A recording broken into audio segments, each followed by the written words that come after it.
Hello and welcome to another edition of Long Beach Treasures.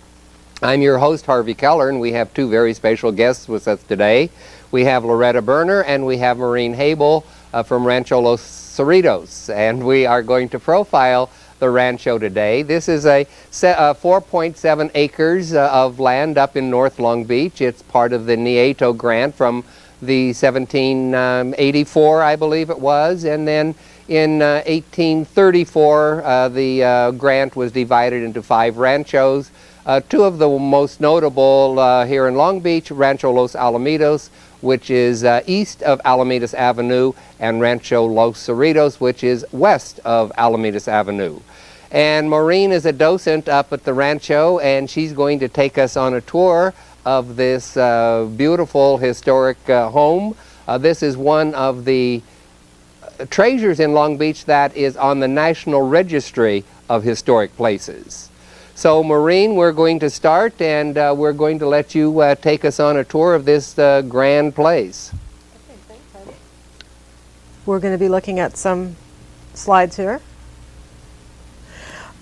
If you take yourself back to 1844, and if you rode 17 miles south from Los Angeles, from little pueblo of Los Angeles at that time, you'd come across this magnificent adobe ranch house. As you mentioned, it was originally part of the Nieto land grant. Built in 1844 by Jonathan Temple. The owners and employees over the years have played a major role in the growth of Long Beach and its surrounding areas. If you visit Rancho Los Cerritos today, and you come in our visitor center, you're going to see exhibits of Rancho Los Cerritos history. And the exhibit is portrayed through the large puzzle pieces which highlight specific historical periods. So as you go through the visitor center prior to taking a tour, you'll get an idea. As you can see here, each of the puzzle pieces tells different stories, beginning with Native Americans who lived on the land and of cattle and sheep ranching areas, the eventual sale and development of lands around the Rancho, and the 1930 remodel of the house. Jonathan Temple, shown here, who built this adobe in 1844, came to California from Massachusetts as a young man. He became a Mexican citizen and a prominent Los Angeles merchant. When he decided to build the Rancho, he used Native American workers to make some 15,000 adobe bricks. And as shown here, you can see them being made. And adobe, of course, is a mixture of dirt, water, and straw, which is then put into molds and sun-dried. And this is what the building is constructed of. Now, Temple bought the property really as an investment in the primary industry in Southern California at that point, which was cattle raising. His hired vaqueros oversaw thousands of head of cattle on the Rancho, and the hides and tallow from the cattle were sold to trading vessels along the California coast. Then, during the gold rush area, many new immigrants came to California. Among them was Jotham Bixby, shown here, and his wife, Margaret Hathaway Bixby. Mr. Bixby was chosen to manage Rancho Los Cerritos as a sheep ranch in 1866.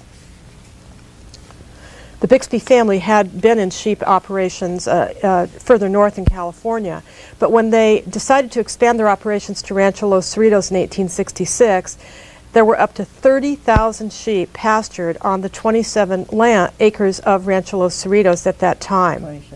27,000 acres, 30,000 sheep. Yeah. Thank you.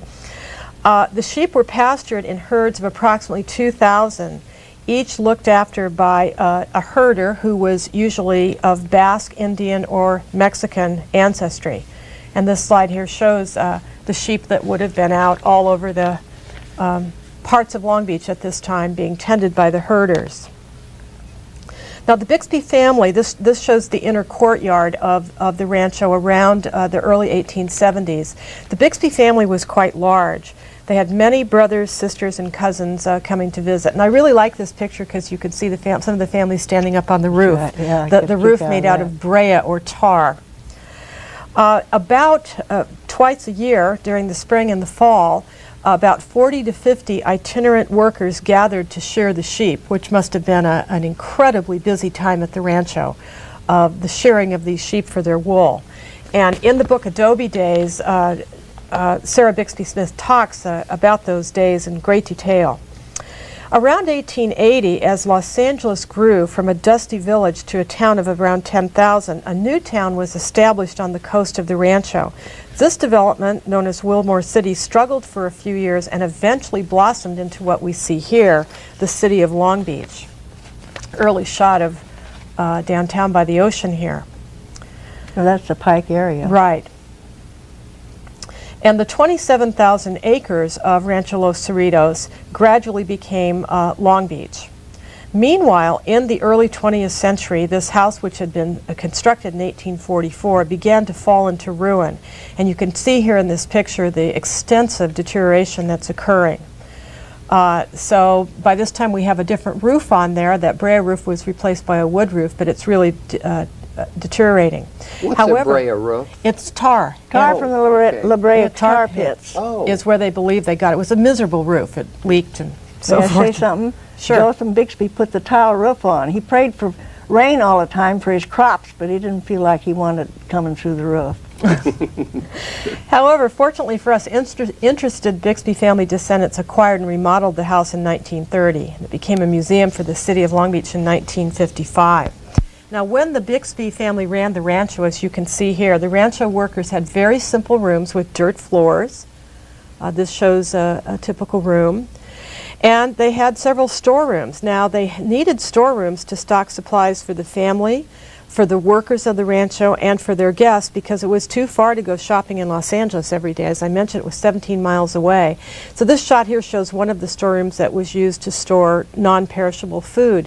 But there were other storerooms for furniture and other types of things. The blacksmith shop, which I think, Loretta, you're going to talk a little bit about some of your remembrances of that, was a really important part of the Rancho. And this, of course, was the center for daily repair and constructions of items, without which a working Rancho couldn't have operated. This shows the dining room of the Rancho, and by the way, the interior of the house is furnished around the 1870s. In this room, Chinese cooks served the family and prepared food for the ranch hands that ate in another room in the house. The Bixbys also had a beautiful parlor, shown here, and after supper they would relax, read, talk, play games in the parlor, have music. This was a very popular part of the house because it was the only room in the house which there was heat at that time. No TV? No TV. No radio. No radio. But they did have one little Franklin stove in there. And then as bedtime approached, the children were tucked up in the bed. This shows the children's room. With the bed and some of the types of toys that would have been used by children at that time. And the adults, as they finished up the day's business, this shows the adult bedroom. This particular piece of furniture here is the secretary, where Mrs. Bixby and Mr. Bixby would have, Mrs. Bixby in particular, would have spent a lot of time planning tomorrow's meals, homeschooling, all of the business that the family had to transact, they would have done there. The historic garden, this is a picture from around 1872, which was a haven for the Temple and Bixby families, was once filled with fruit trees. However, it looks very different today as a result of that 1930-31 remodel. Today, the garden features special events for children. We have a very active fourth grade school program and other special events for children. This particular picture here is one of our most popular events. It's an annual August event called Mud Mania, in which children actually get to mess around with adobe and really get the feel of what it was like. This shot shows the library, which holds a reference collection of books on local and California history, administered through the Long Beach Public Library. And we have quite a few researchers and scholars that use this library. We have a very active volunteer docent program, as you do at Los Alamitos, Harvey. And on weekend afternoons, volunteer docents tell stories of events in the house. And we also have special seasonal festivities, which include a living history to the Bixby family at Christmas. And this shows a slide from one of those living history events. Some of the other events that are popular at the Rancho is we have concerts in the garden. during the summer, the third Thursdays, and a second Saturday seasonal series. And we're also in the process right now of having a special restoration series. So that really is attractive to people that have older homes and want to know all about the plumbing and electricity and repairs to those kinds of houses. And we're going to be featuring a special restoration fair on May 13th. That sounds interesting. So that's sort of a bird's eye view of what the Rancho looks like. Good, and I'm glad that you mentioned the Restoration Fair. That's going to be from 12:30 to 4:30 p.m. up at the Rancho. They're going to have artisans, craftsmen. They're going to have people who do retrofitting. They're going to have people who work on stained glass, carpentry.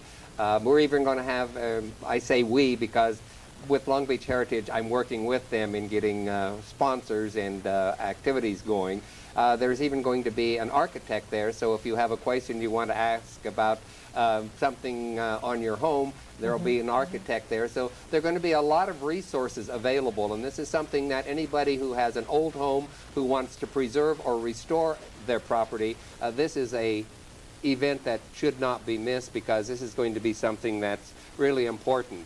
I hope people got a glimpse of what life was like on the Rancho and what treasures you have up there, and pique their interest so that maybe they'll come back up to visit you.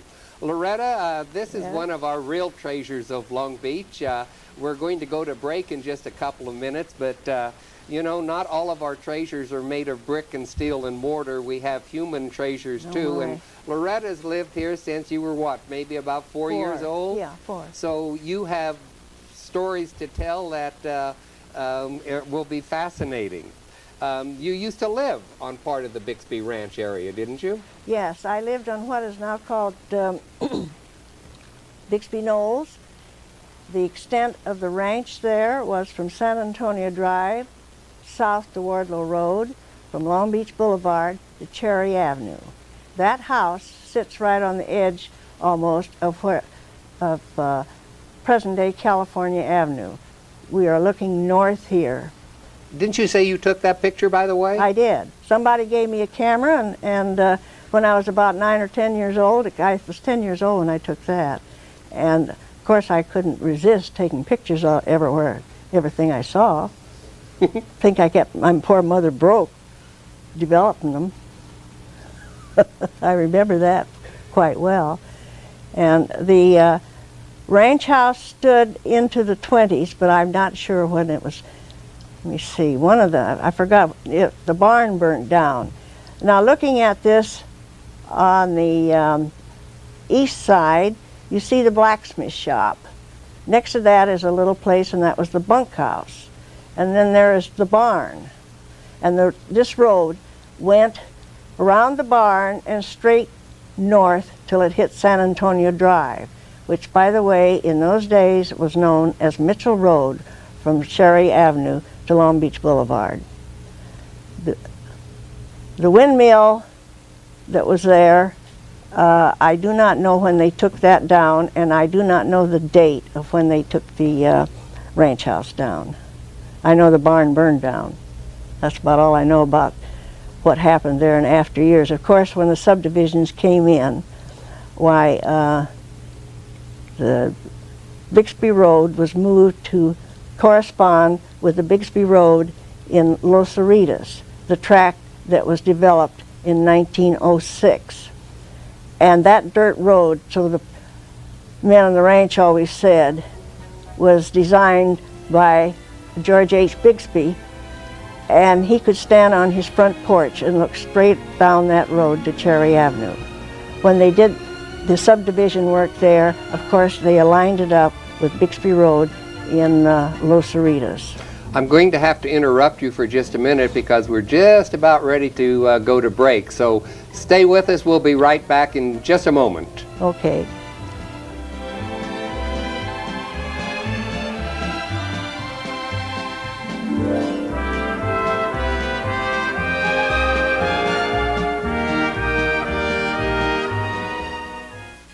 Hi there, my name is Diana Mann, and I'll be hosting a new TV show called In Your Backyard.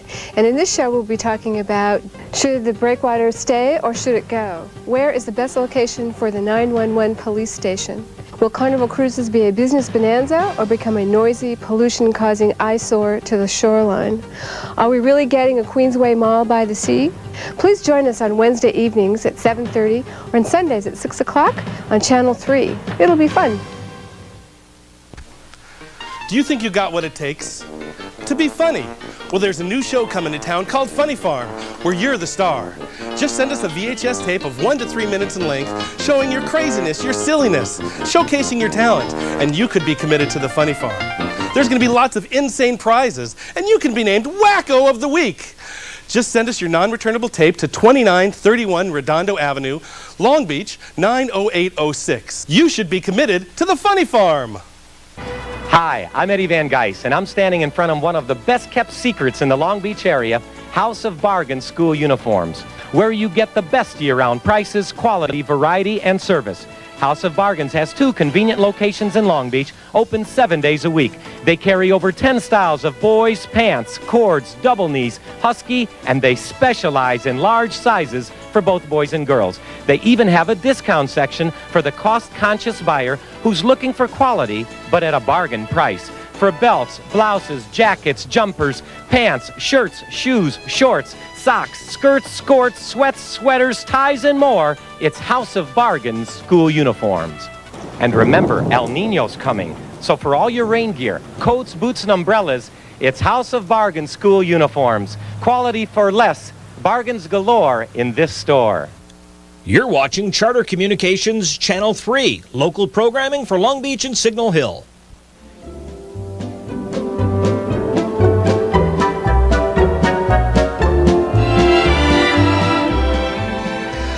Loretta, I want to ask you a question before we go on. Tell me the story about, Loretta, go tell your mother she wants you. Well, I was a brat that was into everything. I thought I knew everything, you know, running around. When I was around 10 years old, why, I thought sure I knew how to run a ranch. And lots of times I was allowed in a blacksmith shop where I could crank the blower thing. And but lots of times when the men got busy and so on and so forth, I was sent away. Well, there was a place out in back I could climb up and get up in the loft where they stored all those things, and I could sneak in up there and listen to what was going on down below. Well, somebody let out a string of swear words, and I thought they were funny, and I would giggle. And dead silence, and then, Loretta, go tell your mother she wants you. The first time I went home and went into the ranch house and told Mama that, she looked at me so funny and said, "What were you into?" I obviously, you probably remember Dougherty Field and Earl Dougherty, one of the first aviation pioneers in the city of Long Beach. Well, he was not only that, he opened up the fourth, I think, airport in the county of Los Angeles. There was no other airport. You told me an interesting story about someone who wanted to be a wing walker. Well, some of the ranch hands, you know, would hang around up there, and me being a girl, I couldn't. And I envied them, by the way. But anyway, one of them wanted to be a wing walker. But he started out, and he thought he would be an aviator. But he had hearing problems, and they said no, so he decided to be a wing walker. And he would practice on the tail of the windmill. Did he ever fall off? No, he never fell off. And by the way, the wing walkers used to wave at me as they went by.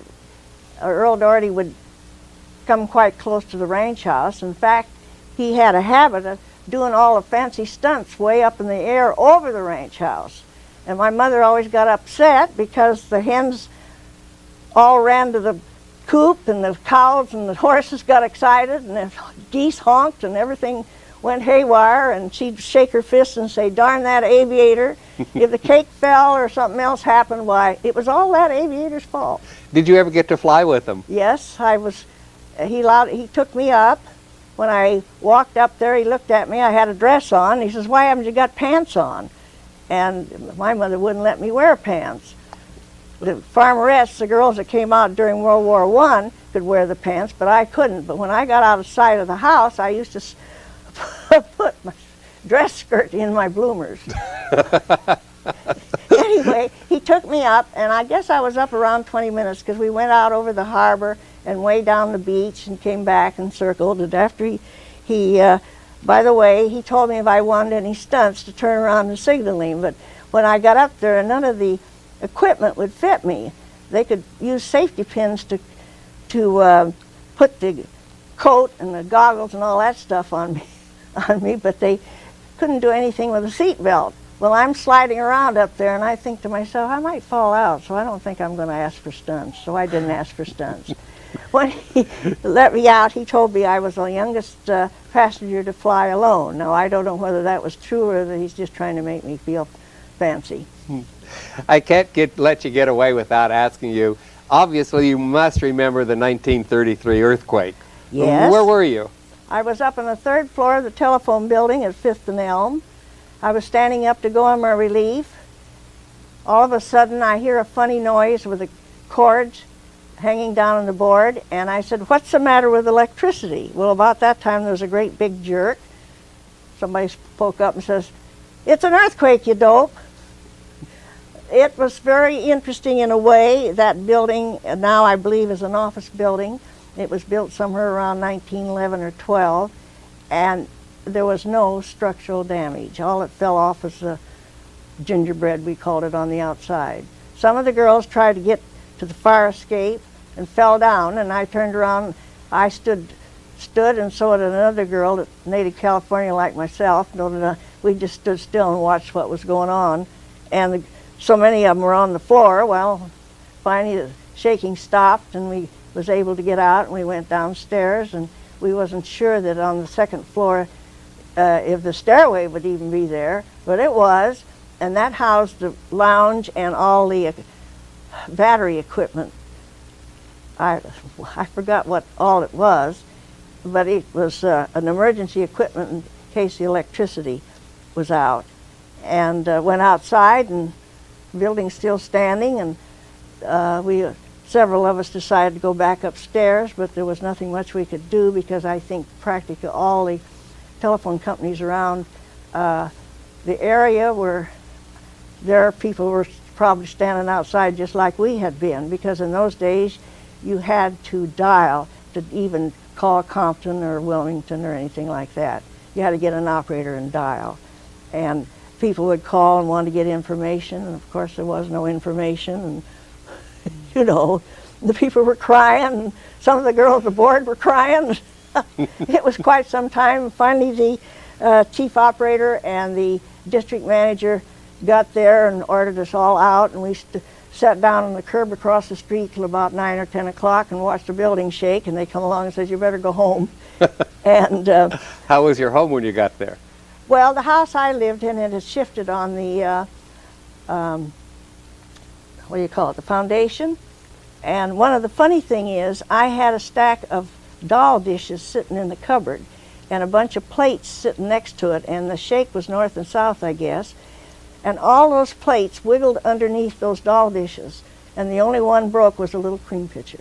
And I glued it together, and my granddaughter has the set now. What's your fondest memory of something that used to be in Long Beach that no longer is? Pike. Why the Pike? Well, Pike was a friendly place in a lot of ways. People that lived here would walk up and down the Pike and talk to the different people that were running these different shows when they weren't busy. And I remember the pillow lady especially, who started sitting out in a chair outside of the bathhouse, and finally she moved into a vacant room there. And the pillows that she did this punch work on are now, what do you call, needlepoint? You know, no, it was punch work, but they're collector's items now. They're quite interesting, but everybody seemed to, I remember one of the guys at Lee's Hamburgers. They got a barker in there that could fry hamburgers and everything, and hot dogs, and he'd yell out, "Hot dogs, come and get 'em, shivering puppies." Did you ever ride the roller coaster? Of course. The new roller coaster that, let me see, I rode the old Jackrabbit. Then I rode the new Cyclone Racer. And somebody bet me that he could stay on it longer than I could. 6 rides later, he quit.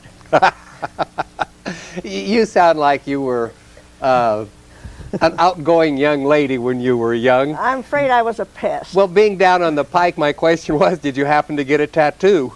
Nope. That would hurt. Do you remember the old Balboa Studios when Yes. Long Beach was the primary? Yes, I do. For one thing, St. Anthony's Church used to hold their bazaars in one of the buildings every year. And one of my young friends and her brother, I don't remember how they got this, well, I guess her cousin was the fat lady. I can't think of her name right this minute. And whether she got them in or not, but they were in a kids program called the Isle of Jam. Well, I used to go with them sometimes. Their mother would take them down to be filmed, and I'd go with them and watch what was going on. And I decided I didn't like all that junk they put on their face. I didn't want to be an actress. Did you ever see any of the old Hollywood stars like Fatty Arbuckle or any I of those? don't think so. I never was around when anyone was paving around, or if I did, I didn't recognize them. You mentioned St. Anthony's. Didn't you and Marine's mother go to school together at St. Anthony's? We did. She was a year behind me in graduation time. And then Marine followed suit by going to St. Anthony's Yes, also. That was quite severely damaged during the earthquake, wasn't it? Well, St. Anthony's Church, yeah, they had to take it down. And didn't you say something about the bell fell all the way down? Yeah, the bell fell, they told me it fell through the choir clear to the basement. It's a wonder it didn't bust it. It's still there, isn't it? I think so. I don't know, I haven't been there for a long Well, time. I think it was out in the yard for years. I don't know what they finally did with it. They had it kind of mounted on something, a base. So Long Beach has changed then quite a bit since when you first came to town when you were only 4 years old. Well, it sure has. And you used to live out in the far country. Well, yeah, we were outside the city limits, of course. The city limits, I can't remember what year, but it was Willow Street that they made. It went out as far as Willow, and that was the city limits. We only have about a minute left or so, and Marine, would you like to say anything about the Rancho? Well, just that we invite everybody to come. We have a lot of the same folks I know that you have at Los Alamitos. We are open to the public every Wednesday through Sunday. On Wednesday, Thursday, and Friday in the afternoons from 1 to 5. Wednesday through Friday are self-guided tours, and we have docent-led tours on Saturdays and Sundays. We also have many special events. Give us a call at 570-1755 for a listing of any of the special events we have. I can't tell you how great it was to have both of you here today. Loretta, you really are a Long Beach treasure, and I just wish that we could sit and talk for hours and hours because your stories are so much fun to listen to, and it's just interesting to hear about what Long Beach used to be like. Yes, it's different. Next month, we're going to profile Rancho Los Alamitos, so you're going to get a different picture of a different rancho. And after that, it'll be Bluff Park. So we have a lot of programs coming up, and we hope that you're enjoying Long Beach Treasures as much as we are bringing them to you, because we think that Long Beach is a spectacular city, and we're very, very proud of our cultural heritage. And we want to see it preserved, so anybody has any ideas or suggestions for any programs, we welcome your opinions and your suggestions. So thank you for joining us today at Long Beach Treasures, and join us next month when we take another walk through history and uncover more of Long Beach Treasures.